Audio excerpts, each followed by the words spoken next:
50 ஆண்டு காலம் திராவிட கட்சிகள் ஆண்டிருந்தும், அவர்களால் திட்டங்கள் பெற்றிருந்தும், அவர்களால் பயனடைந்திருந்தும், ஏன் மக்கள் திராவிட கட்சிகளை வாக்கு பெற செய்யலை, வெற்றி பெற செய்யலை அப்படிங்கிற கேள்விக்கான பகுதி 2 தான் பார்க்குறோம் இங்கே. இன்னைக்கு தாவேகா புதிய கட்சி. அந்த கட்சியில் பல்வேறு கட்சிகள்லேருந்து வந்த நபர்கள் இருக்காங்க. எவ்வளோ பேர் வந்திருக்கிறாங்க? 234 கேண்டிடேட்ஸில் இல்லை 230க்கும் மேற்பட்ட வேட்பாளர்களில் எத்தனை பேர் இதற்கு முன்பாக வேறு கட்சிகளில் அனுபவம் இருந்து தாவேகாவில் இணைஞ்சு வேட்பாளராக நின்றுருக்காங்கங்கிறத பார்க்கணும். ஆனால் இந்த தகவல் அனலைஸ் பண்ணப்பட்டு அது மக்களிடத்தில் போயிருக்காங்கிறது ஒரு கேள்வி.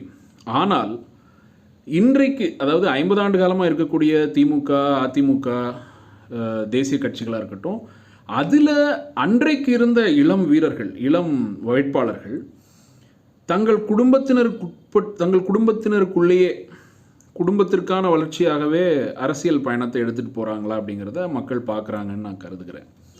அந்த விதத்தில் ஒரு நம்பத்தகுந்த மாற்றா மக்கள் கருதும்போது அவர்கள் புதிய கட்சிக்கு போயிடுறாங்க.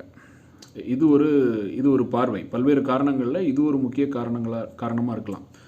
மேலும் தேர்தல் அப்படிங்கிறது அந்தந்த வருடத்தை பொறுத்தது. அதாவது 2026 நான் என்ன பிரச்சனையை பார்க்குறேன் அப்படிங்கிறது, 50 ஆண்டு காலம் அவங்க நிறைய செஞ்சாங்க, அந்த நன்றிக்காக நான் வாக்களிக்கணும்னு மக்கள் ஓட்டு போடுவாங்கன்னு நம்ம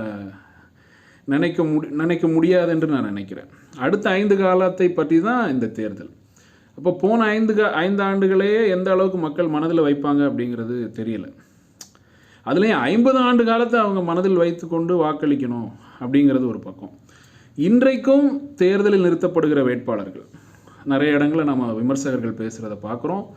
திராவிட கட்சிகளாக இருந்தோம், சாதியை ஒழிக்க வேண்டும் என்று பேசுகிற திராவிட கட்சிகளாகவே இருந்தோம், சாதிய ஒடுக்குமுறையை ஒழிக்க வேண்டும் என்று பேசின திராவிட கட்சிகளாக இருந்தோம்.